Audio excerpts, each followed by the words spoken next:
Magandang araw po sa inyong lahat, ha. Nako, lumabas na po ang tunay na anyo ni Rizatanas Ontiveros. Alam niyo po kasi itong si Rizatanas Ontiveros nung mga nakalipas na mga panahon, medyo magkakampi pa kami niyan. Kasi po, ang kanyang PR, siya ay taga-suporta ng karapatang pantao. Siya daw po ay isang democratic socialist, no? Hindi daw sila komunista, sila daw po ay kabilang dun sa sa umalis na CPP-NPA, pero sila ay nagnanais din na magkaroon nga ng kaparehong pagnanasa na magkaroon ng pagbabago sa lipunan, pero hindi gumagamit daw ng dahas. So nung siya'y ganyan, talaga naman pong ako ay supportive din, no, ng mga unang panahon. Yung mga panahon ni Gloria Macapagal Arroyo, nakapunta pa yan sa bahay ko, no, at kami palaging nakikipag-ugnayan kasi nga ako yung tumatayong abogado ng impeachment doon sa impeachment ni Gloria Macapagal Arroyo, no. Now, ang pagkakaintindi ko ay pareho kami na nagsasalita, nangangalaga sa karapatan ng malayang pananalita, kasi isa talaga sa pinakaimportanteng karapatan sa isang demokrasya, ang karapatan ng malayang pananalita. In fact, kung naniniwala kayo sa Biblia na ang tayo po bilang mga tao ay hinugi sa imahe ng Panginoon, isa sa talagang kakaiba sa pagkatao natin ay yung karapatan na makapagsalita, karapatan na mag-communicate, karapatan na magkaroon ng speech. At sa pamamagitan ng speech, tayo po ay nakaka-impluwensya sa pag-iisip ng ibang tao dahil alam natin na kapag tayo nakapagsasalita, tayo nagkakaroon ng palitan ng ideya. Lang ideya natin na nasa ating isipan, nagagawa nating salita at napapakalat natin yung ideya na yan. Kaya naman po napakahalaga ng karapatan ng malayang pananalita ay dahil sa pamamagitan ng malayang merkado ng ideya, sa pamamagitan ng malayang pananalita, talaga namang tayo makakahanap ng solusyon sa ating mga pang-araw-araw na suliranin. Kaya nga po, sa lahat ng demokrasya, bukod pa sa karapatan ng mabuhay, dahil naman po talaga ang pinakaimportanteng kalayaan, siguro po ang kalayaan ng malayang pananalita ang pinakaimportante, kasi kung walang malayang pananalita, walang po pwedeng magkaroon ng solusyon sa ating mga problema. At ang mangyayari, meron lang ilang-ilan na magkakaroon ng monopolya sa solusyon ng ating mga problema. Pag meron pong monopolya kung sino ang makakabigay ng solusyon sa ating problema, diktadurya ang labas. Dahil yung ideya lang nila, yung punto de vista lang ang masusunod. So kaya po talagang napaka-importante ng kalayaan ito. At kaya nung kailan na kami sinupil sa dahig, ako'y nag-react. Hindi po ako nakisawsaw sa mga personal na alitan, pero ako'y nanindigan na walang po pwedeng manupil sa aking karapatan ng malayang pananalita. Hindi ako nasupil ni Marcos Jr., hindi ako nasupil ni Marcos Sr. At mas mabuti pa talagang patayin na lang ako dahil hindi po ako tatahimik dahil napaka-importante nitong kalayaan na ito. In fact, itong kalayaan ng malayang pananalita, importante po yan na yung mga merong ibang punto de vista, mabigyan ng karapatan na magsalita dahil baka naman yung mga nagsasabi ng minority view, yung mga nasa minorya, sila ang merong solusyon. Hindi po natin alam. Kaya hayaan natin magkaroon ng malayang merkado ng ideya at sa pamamagitan ng malayang merkado ng ideya, dyan po talaga magkakaroon ng solusyon. Ika nga na isang kaso, no? Yung kapangyarihan ng katotohanan, ang paghahanap sa katotohanan ay nakabase sa kakayahan ng isang ideya na matanggap sa isang malayang merkado ng ideya. Ano naman ang kinalaman dito sa sinasabi kong lumabas na ang tunay na anyo ni Rizatanas Ontiveros? Well, dahil ang kanyang PR nga po, mula nung siya ay nasa Congress hanggang siya ay tumakbo ng Senado, siya daw po ay para sa karapatang pantao. Pero ano po ang nabalita kahapon lamang? Si Rizatanas Ontiveros na nagsasabing siya ay sumusuporta sa karapatang pantao ay siyang lumabag sa karapatan ng malayang pananalita sa pamamagitan ng pagsasampa ng cyber libel cases laban doon sa mga vloggers na di umano ay nagkalat nung testimonya ni alias Rene na nagsasabi na siya ay binayaran para tumayong testigo laban kay Pastor Kibuloy, kay PRRD at kay Inday Sara Duterte. Bakit ko po sinasabi na ang pagsampa ng isang cyber libel ay patunay na ikaw ay kalaban ng karapatang pantao? Well, unang-una, meron po akong legal na basihan. Nadulog na po natin ito sa UN Committee on Human Rights. At ito yung kaso ng Adonis versus Republic of the Philippines. Doon po sa Adonis versus Republic of the Philippines, ito po yung reporter na pinakulong ng nasirang speaker ng Kamara de Representante, matinding katunggali ni Tatay Digong, si dating Speaker Nograles. Pinakulong niya isang reporter na hindi lang po nag-ulat na nahuli ng asawa ng babae na kasama nakasiping ni Nograles, itong ang si speaker, at dahil itong asawa ay nasa militar, nagtatatakbo na hubo-hubo sa isang hotel sa Makati itong nasirang Speaker Nograles. Ito pong dahilan kaya hindi po kami ever naging magkasundo nitong mga Nograles. Dalawa pong magkapatid yan, tatlong magkapatid yan, dalawa nanilbihan sa, silang tatlo nanilbihan sa Kamara, at isa ay naging kasama pa sa gabinete. At alam naman natin kung anong ginawa in the end.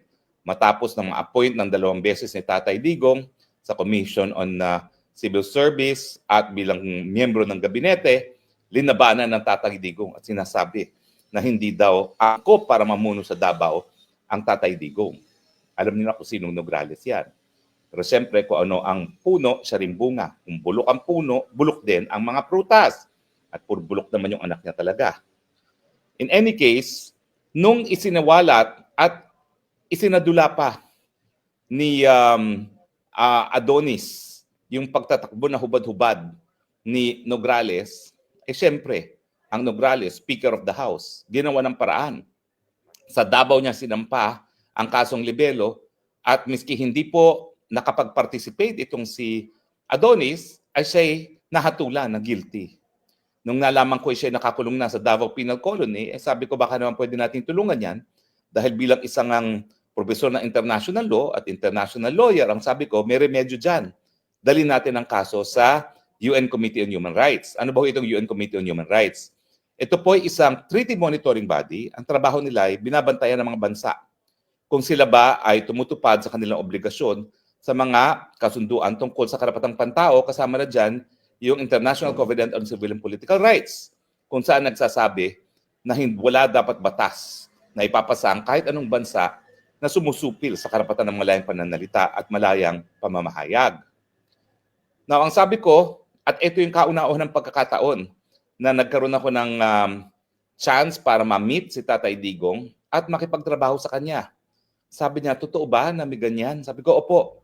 Pwede pong mabaliwala ang mga desisyon ng lokal na hukuman kung ito po ay labag sa ating mga obligasyon sa larangan ng karapatang pantao. Sige nga, tignan nga natin yan. So yan po yung unang-unang pagkakataon, ako po ay nakapagtrabaho kasama si Tatay Digong. Nagwagi po kami nung dinala namin sa UN Committee on Human Rights. At ang desisyon ngayon sa Adonis versus Republic of the Philippines ay ang criminal libel ay labag sa malayang pananalita. Bakit?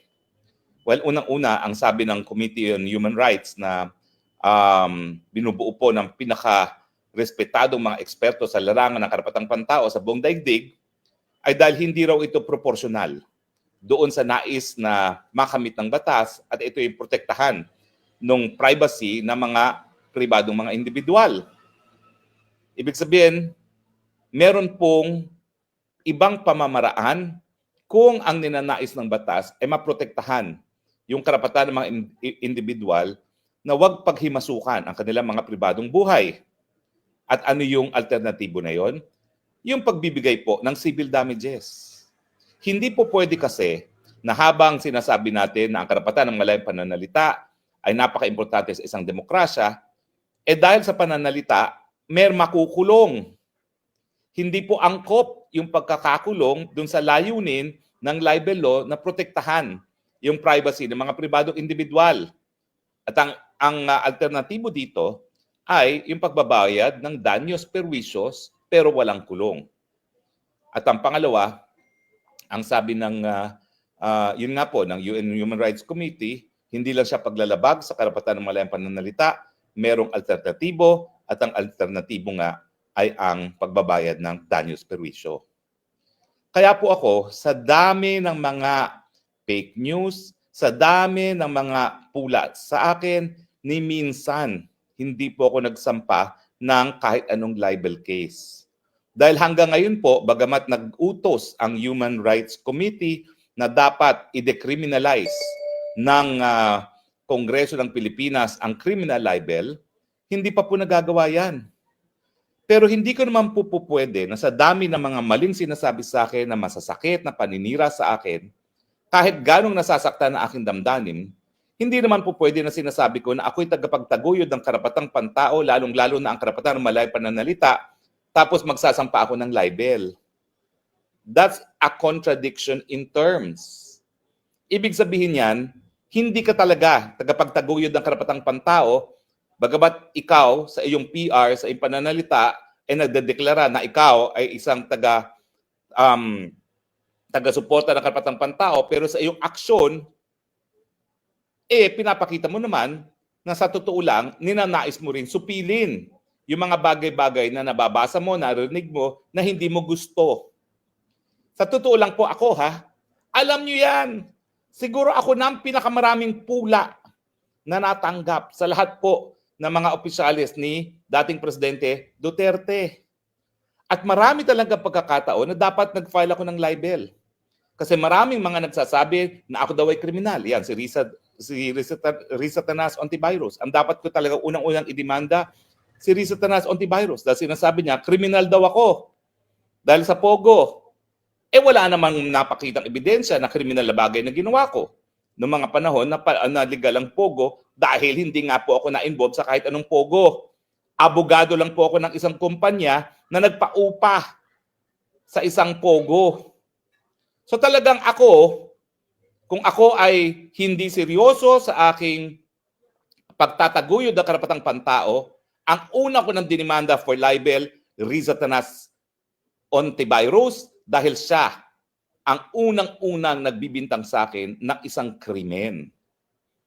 Huy, miski yan ay nakabinbin ngayon sa korte dahil yan isang tanim kaso hanggang hindi napapatunayan na ako'y nagkasala, I am presumed innocent. Pero dahil nga wala naman siyang pakialam sa karapatang pantao, yung Risa Tanas na yan, ay sasabihin, kriminal yan si Harry Roque nagtatago. Huy! Kung ikaw ay talagang tagapagtaguyod ng karapatang pantao, pangangalagaan mo ang karapatan ng asylum. So yung mga pinagsasabi na dapat ako umuwi sa kabila ng pagigipit na alam mo namang ginagawa sa akin ng iyong kakamping Marcos Jr., yan nagpapatunay din talaga na hindi ka tagapagtaguyod ng karapatang pantao. Sabi nga ng iba sa social media, che! Diba, no? Che! Fake ka! Plastic! Diba? Kalaban ka ng karapatang pantao dahil ang iyong pagsampa ng cyber libel laban sa mga vloggers na wala namang ginawa kung hindi i-repost ang naging video testimony ni alias Rene na nakasulat din at sinumpaang salaysay ay patunay na ikaw, Risa Tanas Ontiveros, ay sumusupil ng karapatang pangtao. Na ikaw ay kabahagi ngayon ng diktadoryang Marcos Jr. na susupilin ang lahat ng kalaban ng administrasyon. Na ikaw, Risa Tanas Ontiveros, bagamat ang simula mo ay tagapagtaguyod ng karapatang pantao, ay ngayon kabahagi na ng malawakang panunupil ng karapatan ng mga mamamayang Pilipino. Evidence, cyber libel cases filed against the vloggers. Anong intention mo sa pagsasampa ng mga cyber libel na yan? Di ba dahil nais mong ipakulong yung mga nagkalat ng testimonya ni alias Rene na nagpapakita at ito naman ay sinumpaang salaysay din na ikaw ay nagbayad para siya ay magsinungaling sa Senado at sa hukuman upang madawit ang mga inosente sa isang non-bailable offense na syndicated trafficking gaya ng sa iyong mga paratang na guilty rin ako dyan na wala namang kahit anong ebidensya. Next time magsabi kang umuwi ako, sabihin mo sa akin anong ebidensya. Isiwalat mo kung anong iyong ebidensya. Huwag kang magtatago sa pagiging senador. Ang hamon mo pa, sige humarap ka sa Senado. Bakit? Inatrasan ba kita? Meron ka bang nakuha nung 3 beses sa pagharap ko sa inyo? 2 beses sa pagharap ko sa inyo? Di ba wala? Hindi ka nga makasagot pag ako sumagot Ang gusto mo, tumahimik lang ako ng tumahimik. At ikaw lang magdakdak ng magdakdak. Dahil binabasa mo lang naman ang dinadakdak mo at hindi mo naman naintindihan ang sinasabi mo. Di ba? Ngayon, sa iyong pagsampa ng cyber libel, lahat yung mga goody-goody friends mo, hindi na maitatanggi. Lahat kayo manunupil ng karapatang pantao dahil ang cyber libel sang-ayon sa UN Committee on Human Rights ay labag sa karapatan ng malayang pananalita. You are a human rights violator. Shame on you. Bukod pa doon sa ginagawa mong nagtatanim testigo, nagtatanim ebidensya, sang-ayon kay alias Rene. Sabi mo, magsasampa ka ng kaso labang kay Rene, ba't di mo gawin? Para mapatunayan mo na hindi mo ang gawain yan. Pero yun na nga paano mo naman hindi mapapaniwalaan ng isang tao na nabayaran na nakapagtestigo na pinoprotektahan na ng gobyerno? Pero dahil nga, yung tawag ng konsyensya, nagsiwalat ng katotohanan. At ano naman ang mahihita mo kung mapakukulong mo nga itong mga vloggers na ito? Sa tingin mo ba, kung yung mga vloggers na dinimanda mo ay makukulong, matatahimik na yung buong bansa sa pagtatanong? Totoo ba yan, Riza Tanas Ontivirus, na nagtatanim ebidensya ka, nagtatanim testigo ka? Alam mo kasi, ang dami ng desisyon na sinabi ng Korte Suprema. Pag ikaw, taong gobyerno, huwag kang balat sibuyas. Kung hindi mo matanggap ang mga pagpupula sa iyo at may karapatan ang mga taong bayan bilang tagabayad ng buwis na ikaw ay pulaan, huwag kang maggobyerno. Hindi ka naman pinilit maging senador. Gustong-gusto mo nga, 3 beses ka natalo bago ka naging senador. Tapos hindi ka makatanggap ng pula sa taong bayan. The truth shall set you free. Kung walang katunayan, walang katunayan yung tanim ebidensya mo, malalaman din natin yan. Pero nasasaktan ka kasi in the first place, wala pang enough na basihan para ikaw ay paniwalaan talaga ng taong bayan. Dahil kung ikaw sa mulat-mula ay pinagkakatiwalaan, sa unang beses pa lang na pagtakbo mo sa Senado, panalo ka na. Dahil ikaw naman, palagi kang kakampi ng administrasyon. Nung ikaw'y kongresista, oo, hindi ka talaga kakampi ng administrasyon. Pero siyempre, nanalo ka bilang senador dahil kakampi ka ni Noynoy Aquino, di ba? Hindi mo naman matatanggi yan. At pinagsasabi nga na dapat pag-aralan kung paano mo nagamit yung PhilHealth. Na alam naman natin na ang pondo ng PhilHealth hanggang ngayon ay ginagamit sa lahat ng bagay except para sa kalusugan ng mga mamamayan. Nais mong supilin ang mga pula sa iyo dahil alam mo sa mulat-mula, hindi ka tanggap ng taong bayan. Nahalal ka lang dahil nagkaroon ka ng sapat na pera, sapat na endorsement ng isang administrasyon na nakaupo, kaya ikaw nahalal. Yun ang katotohanan. Kaya gusto mong patahimikin lahat ng iyong mga kritiko ngayon. Dahil kung hindi yan ang talagang pakay mo, hindi ka magdidemanda ng cyber libel. Dahil malinaw na malinaw, kung ikaw ay talagang tagapagtaguyod ng karapatang pantao, alam mo na ang cyber libel ay panunumpil ng karapatang pantao. Ngayon, malinaw na ha. Hindi lang sang-ayon kay alias Rene na binaboy mo ang proseso ng Senado sa pamamagitan ng pamimili ng testimonya, sana nga mapatunayan mong hindi katotohanan yan. Dahil kung hindi, dagok yang hindi lang sa'yo, kundi sa institusyon ng Senado. Sa ating demokrasya, mantakin mo. Halos sagrado ang Senado, tapos bababuyin mo sa pamamagitan ng tanim ebidensya. At ngayon, wala nang kaduda-duda sa pagsampa mo ng cyber libel. Kalaban ka ng karapatang pantao. Anyway, maraming salamat po sa inyong patuloy na pagtangkilik. Hanggang bukas po, ang Spokes ng Bayan na naha-high blood na naman. I love you, Philippines. You're the only country that I have. You're the only country that I love. God bless the Philippines. And maraming salamat po muli sa inyong patuloy na pagtangkilik. Bye!